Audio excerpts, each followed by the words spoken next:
Hello there once again, and it's been a while since we've done a video, but I said I'm making some changes to the channel this year for 2025, and I decided to take this opportunity to talk about something that has actually been in the news a fair amount over the last month, and that is tariffs. Now, I did a live video not long ago about that, but it seems that, like the expression, the shit has hit the fan.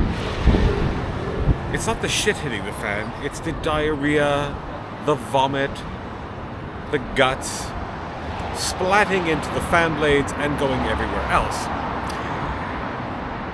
And it seems that there's a lot of people that are not quite sure actually how tariffs work. They think that it's the country that pays the tariffs. That's not exactly how it is.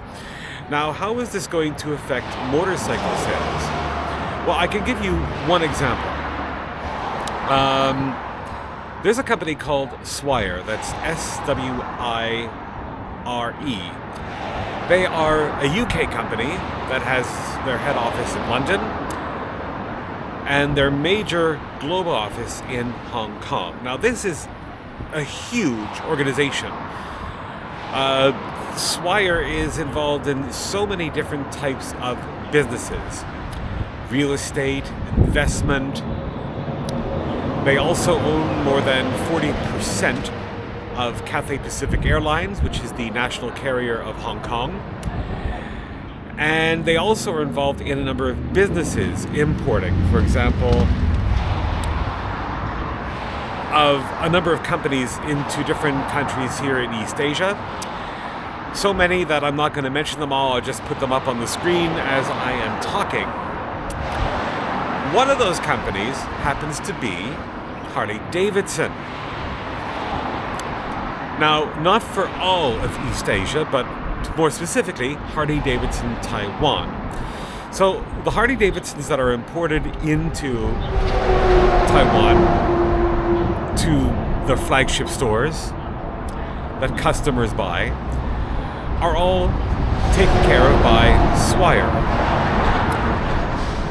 Now, I have a good friend that works with Swire in Hong Kong, and he was here this past week, and he doesn't work for the division that imports the Harley-Davidson bikes, but he knows a lot about what's going on because of meetings that they had inside the company. And he said there is a little bit of nervousness, shall we say. So at the moment, Harley-Davidson bikes that have already been sold, or rather I should say imported into Taiwan, will stay at the same price.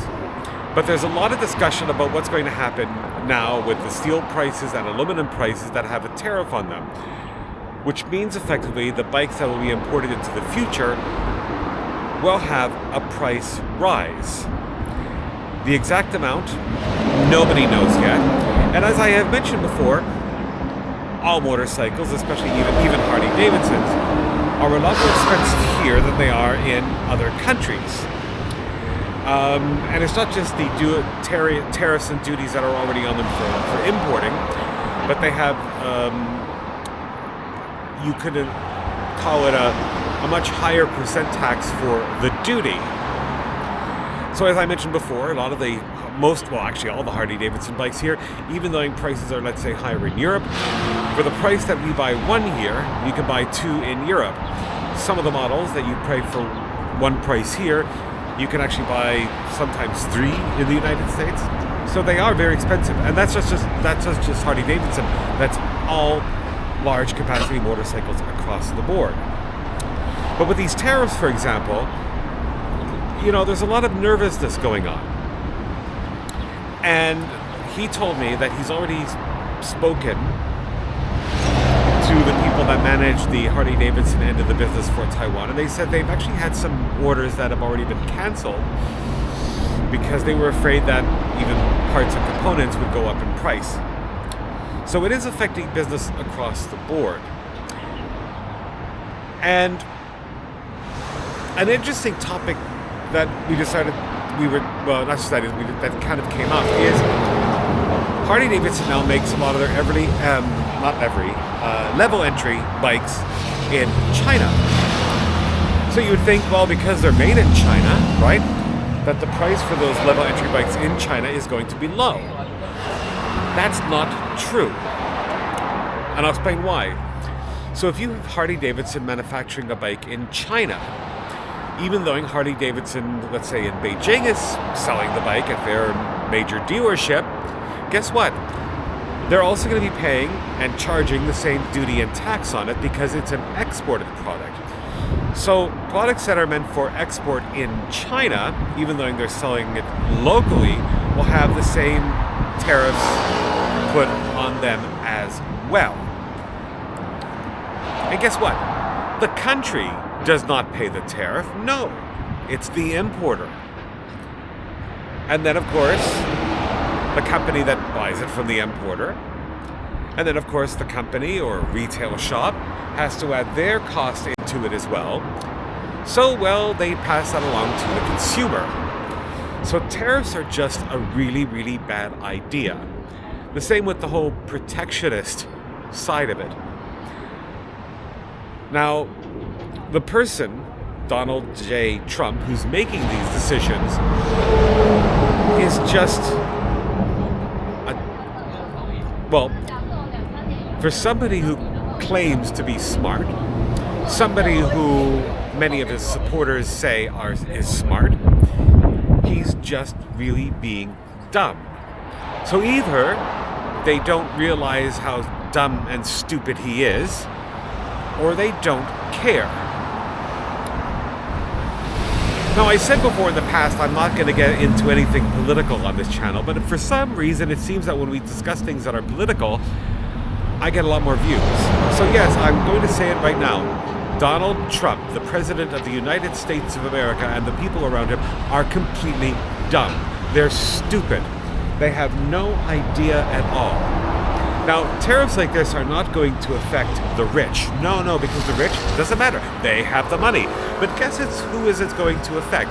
It's going to affect especially the poor, and it's also going to affect the middle class. And considering that so much support came from the poor and the middle class, you're now fucking them over. I mean, it is just absolutely incredible. It just amazes me how anybody can be so stupid. And I'm not talking about the voters who voted for him. It's not their fault. They were conned. But it's the guy who had smoke and mirrors, and even though I think that most people can see what kind of person he was and what he was planning on doing,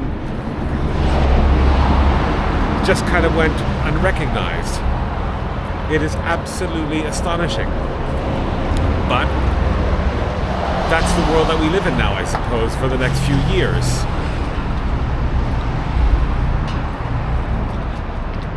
You know, I mean, the steel and the tariff war that he's having, let's say, with Canada.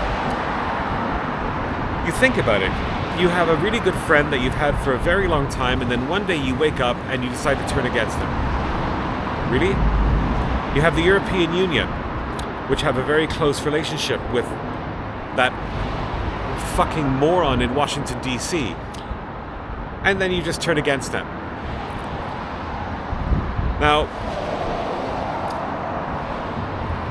economists, and not just economists, but regular people have predicted that this is just not going to go well.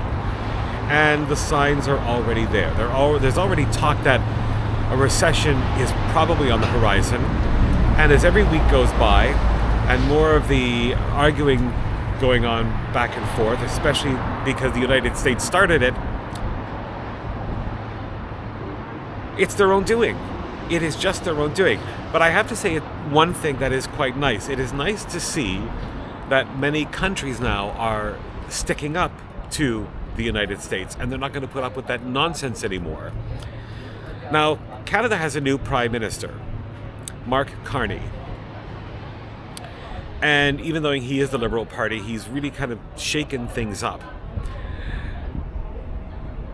He's a good choice.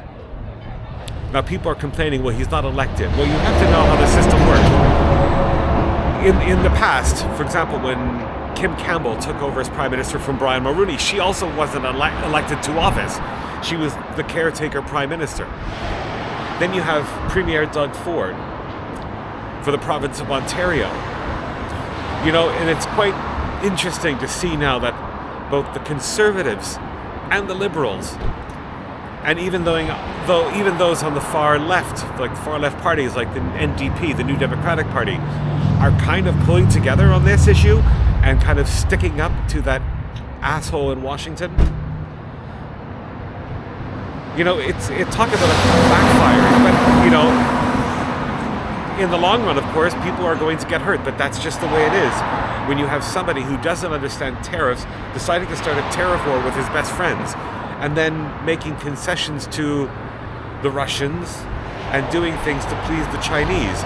And that's a whole other story in itself, which happened as of the recording of this video, but it's changing so fast that I'm not even going to talk about it. But it just concerns the voice of America. That's all I'm going to say. Anyway, I'm curious to find out what you think about this dumb tariff trade war that started by that orange baboon in Washington, D.C. Leave your comments below. And if there's enough of them, I will definitely do a follow-up video to this, because I think it's something that people have to start pushing back on. Fuck them. Honestly, fuck them. I have nothing against the American people. Nothing against the American people. I have nothing against people that voted for Donald J. Trump. Except for that fucking idiot in Washington. Yes, I'm swearing, but fuck it. I mean, honestly, that's the world that we live in now, and if you don't like it, too bad. Anyway, like, comment, and subscribe. Have a good, wonderful day. And I'll see you soon.